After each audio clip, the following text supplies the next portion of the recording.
name of the Father, the Son, and the Holy Spirit, one God, Amen. So today I've been asked to just have a quick contemplation on Luke 23, verse 26 to 44, and that's basically talking about the pinnacle of Christ, where he's on the cross, and we see the pain and the agony all coming to the peak, and it's consummated at the cross. And so one point I just wanted to point out is, why the cross? What is the cross supposed to mean? Why does God pick the cross? Is there maybe another way this could have happened? Because when you read through it, you see the whipping and the scourging, you see Christ being blasphemed and speaking ill of, and it's just not a nice scene. And you think to yourself, God, why do you have to go through this? Surely there could have been a nicer way of doing this. Does it have to be this way?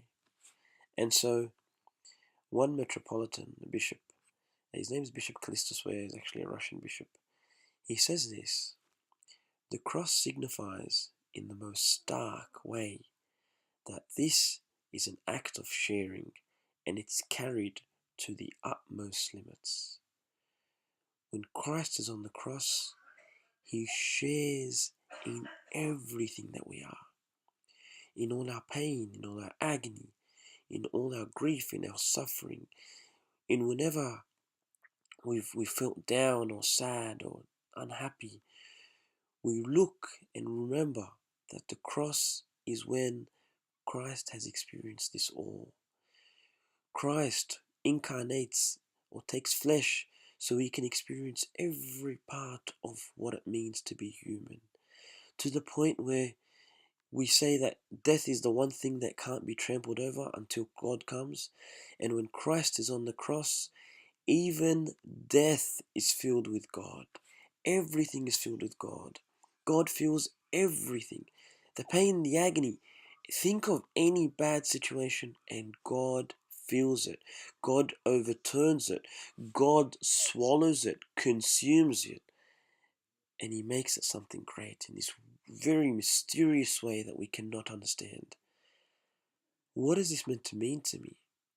It means that if you've ever felt down, if you've ever had a friend that may have not treated you well, you may feel that they may have dogged you or forgotten about you. You may have even had a parent that may not be treating you well. You may have had a bad result in one of your exams. Anything that is just not going well for you. This is the time to remember that God has also experienced this. And when God has experienced this, he transforms this sadness. He transforms this suffering. He makes it something different. And the point is, he makes it something great. Not because if you get a bad result, it means that, no, you know what, the 20% that you got in your exam now is 100. No. But it's because you have God with you. And you begin to realize and see that there is a sweetness when you're with God. That there's something that God offers that no one, no result, no friend, no human being can offer you. And it's really important to remember this. It reminds me of, in the Gospel of John, chapter 15, verse 13, it says, greater love has no one than this, than to lay down one's life for his friends. And so we see that when God is on the cross, what does he say? He says, Father, forgive them, for they do not know what they do. This guy, God, Christ, is on the cross, got nails in his hands. He is being whipped. He's being sworn at, insulted, spat on. And what is he thinking about? Himself? No. He's thinking about us. He's thinking about you. He's thinking about myself. You and I. This is what love looks like, guys. This is love.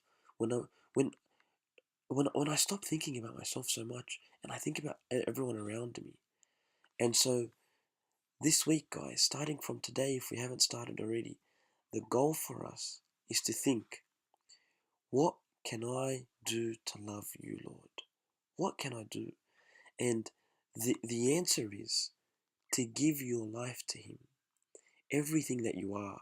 Just as He has experienced everything with you and He's so intimately and closely related to you, we are to also try give back to Him. Give back everything you have. Don't worry if it's not good. That's okay. God doesn't mind that. You just you try pray, you read, you you try to be good with mum and dad. You try to be good with your friends. Whenever you can, try share. You give something. Always thinking about the other person. Just as God is thinking about us, we are to learn how to love and to think about others and think about Him ultimately. And hopefully in our prayer life we can always pray to Him more and thank Him more in our prayer life. And glory be to God forevermore. Amen.